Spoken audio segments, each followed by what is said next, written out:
Assalamualaikum warahmatullahi wabarakatuh. Terima kasih kepada Dr. Gigi Santi Khairani, MSI, sebagai pembimbing jurnal reading dental radiologi. Hari ini saya akan menjelaskan mengenai jurnal reading dengan judul Dentidysplasia Type 1, A Case Report and Review of the Literature. Laporan kasus ini diambil oleh anak-anak laki-laki berusia 12 tahun. Ini sesuai dengan teori bahwa kasus dentidysplasia tipe 1 ini tidak memiliki predileksi usia dan jenis kelamin. Pada jurnal ini, pasien datang dengan keluhan adanya pembengkakan yang besar pada pipi kiri rahang bawah dan terasa sakit. Pasien juga sebelumnya memiliki riwayat adanya pembengkakan gusi pada rahang atas dan rahang bawah beberapa kali yang diobati dengan antibiotik. Tidak ada kelainan sistemik pada pasien ataupun riwayat dari keluarga seperti orang tua dan saudara kandung yang memiliki kelainan dentidysplasia tipe 1 ini. Ada pembengkakan pada pipi yang terasa sakit yang dialami oleh pasien ini disebabkan adanya inflamasi yang terjadi di sekitar lesi pada gigi 36 yang mengalami infeksi. Kasus ini tidak sesuai dengan teori bahwa kelainan dentidysplasia tipe 1 ini merupakan kelainan yang diturunkan atau herediter.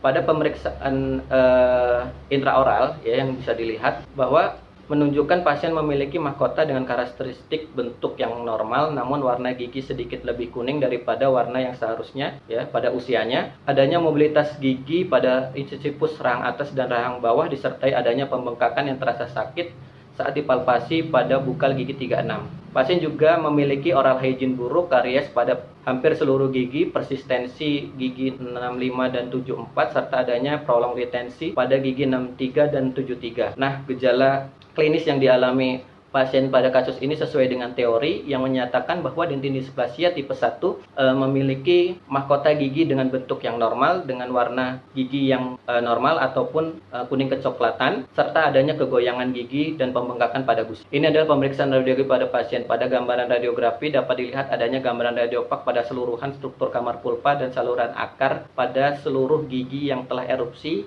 yaitu pada gigi 17, 16, 15, 14, 13, 12, 11, 21, 63, 24, 25, 26, 27, 37, 36, 35, 34, 73, 32, 31, 41, 42, 43, 44, 45, 46, dan 47. Serta pada gigi yang belum erupsi, yaitu pada gigi 18, 23, 28, 38, 33, dan 48. Dengan ukuran mahkota yang normal dan akar yang pendek. Mahkota gigi berbentuk normal dan akar berbentuk konikel. Efek pada tulang yang terlihat di sini yaitu adanya lesi periapikal pada gigi 36 dan kerusakan tulang pada gigi 46. Pada mahkota gigi 36 ini terdapat lesi radiolucen berbatas jelas mencapai pulpa disertai dengan adanya dua lesi radiolucen unilokuler pada sepertiga apikal akar gigi 36.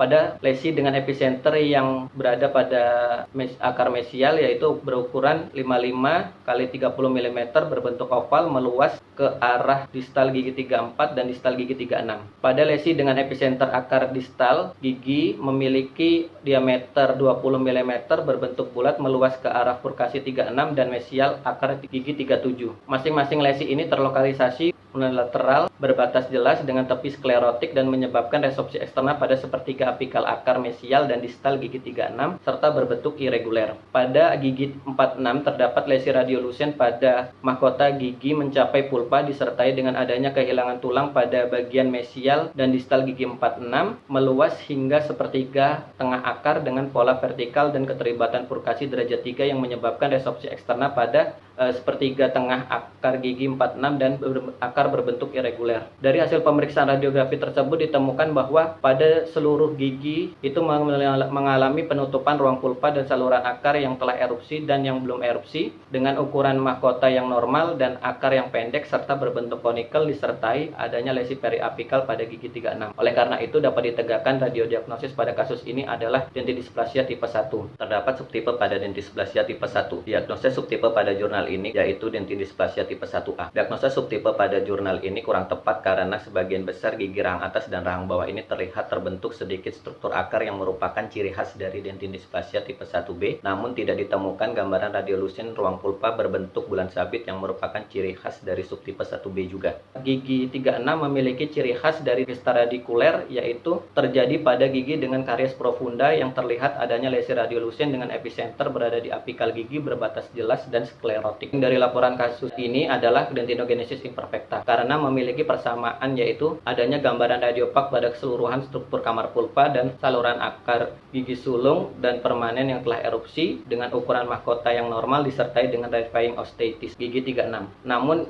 kasus ini tidak didiagnosis dentinogenesis imperfecta tipe 1 disebabkan gambaran khas dari dentinogenesis imperfecta tipe 1 ini yang tidak terlihat mahkota yang bulat dengan akar yang panjang dan ramping disertai adanya ruang pulpa dan saluran akar tertutup hanya pada gigi permanen yang telah erupsi. Sedangkan pada kasus ini yang terlihat adalah bentuk mahkota yang normal dengan akar yang pendek dan berbentuk konikel dan ruang pulpa tertutup sebelum erupsi. Pada kasus ini dilakukan pemeriksaan histopatologis pada gigi yang diekstraksi. Hasil pemeriksaan histopatologis ini menunjukkan bagian superficial dentin pada mahkota terlihat normal, namun pada ruang pulpa tertutup dengan material terkalsifikasi tidak normal dan tersusun atas dentin. Dan lapisan yang lebih dalam dari dentin memiliki pola tubulus yang tidak normal. Dari hasil histopatologis ini menunjukkan gambaran histopatologis yang khas dari dentin displasia tipe 1, yaitu yang terlihat tadi pada histopatologis sehingga dapat mendukung diagnosa dari dentin displasia tipe 1. Perawatan yang dapat dilakukan pada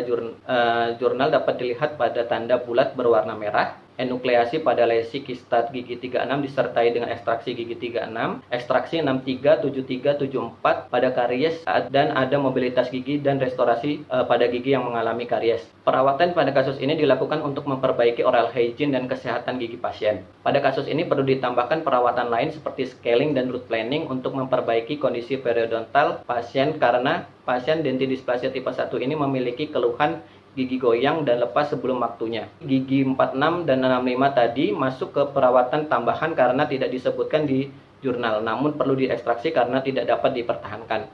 Perawatan lain yang perlu ditambahkan adalah pada gigi empaksi 23 dan 33 dilakukan observasi karena untuk melihat adanya kemungkinan keadaan patologis dan penggantian gigi 36 dan 46 yang hilang dengan gigi tiruan sebagian lepasan dengan penyangga jaringan lunak karena gigi tidak dapat dijadikan penyangga karena gigi memiliki akar yang pendek. Pasien diinstruksikan untuk melakukan pemeriksaan klinis berkala setiap 1-2 bulan sekali dalam setahun pasca perawatan disebabkan rasio akar mahkota yang tidak baik pada kasus ini, dan bila perlu dilakukan pemeriksaan radiografi kembali dengan rentang waktu 12 hingga 24 bulan tergantung dari keadaan klinis pasien tersebut. Kesimpulannya, diagnosa kasus ini adalah dentin displasia tipe 1 karena memiliki gambaran radiopak pada keseluruhan struktur kamar pulpa dan saluran akar gigi yang belum erupsi dan yang telah erupsi pada gigi sulung maupun gigi permanen dengan bentuk dan ukuran mahkota yang normal serta akar pendek dan berbentuk konikel disertai adanya rarefying osteitis. Mohon maaf bila ada kesalahan. Wassalamualaikum warahmatullahi wabarakatuh.